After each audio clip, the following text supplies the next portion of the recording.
My name is Vicki Laidig McCuish, and I was diagnosed with breast cancer in the summer of 2001.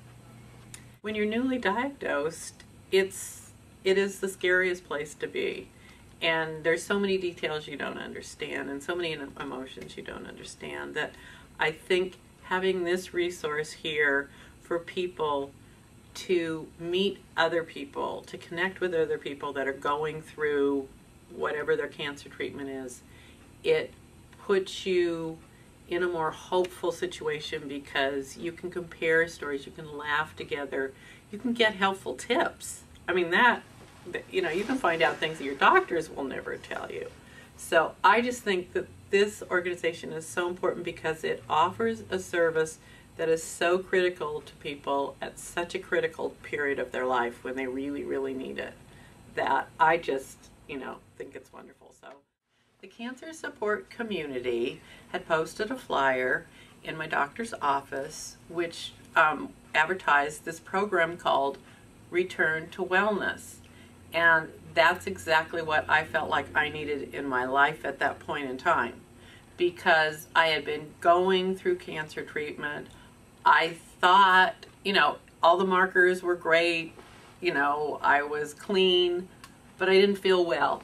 I felt beat up, I felt depressed, I'd gained a lot of weight, I hadn't been able to exercise a lot, so I was more lethargic, and just all these things were accumulative. The cancer treatment just really wore me out. And they don't prepare you for that. They say, like chemo's gonna do this, but then, after chemo you just think, well, I'm done with chemo, I'm gonna be okay now. And you're not, because the cumulative effect, goes way into, the future. So when I took advantage of the Cancer Support Community's program, Return to Wellness, I just thought it was such an amazing,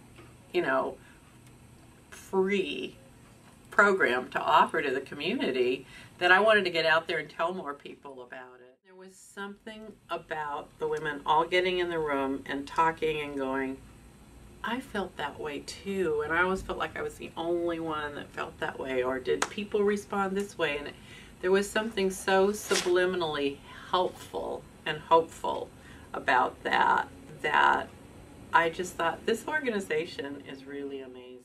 I know how important it was for me to talk to people who had been through treatment, and I can remember calling up friends of friends who had given me their phone numbers, and they had been through breast cancer treatment, and they were laughing about it, and they were talking about it in such calm terms, and I was sitting on the other end just scared to death and thinking, how can you laugh?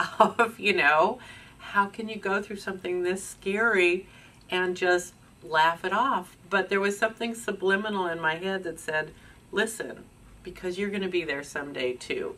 And I think that it really, really helped me just get on with my path of treatment. It helped me make decisions. It's because I just think it provides such an amazing resource that you don't get other places. You go to your doctor's office, they take care of the medical treatment, and generally it's in a more sterile environment.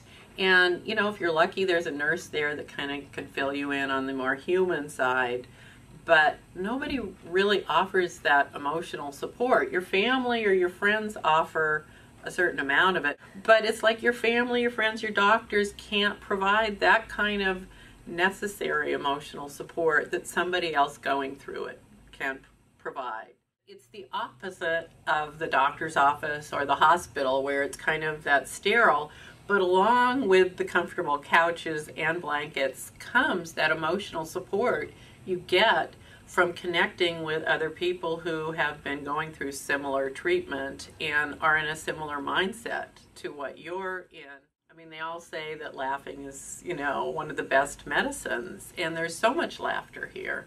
And it's just so important to be able to be with people that you can let your hair down, if you happen to have any hair left, with, and talk about these things. And you can joke and you can be irreverent. you can't do that with your friends or your family because they're on their tippy toes. They're not quite sure, what they should say, and, they want to make sure that they're taking care of you and, being appropriate and all these things. So I think it's kind of a safe haven to go to get a certain type of therapy. It's emotional connection with other people so that you can move forward, and so that you don't, I think this is the important thing, so you don't feel so much like a victim.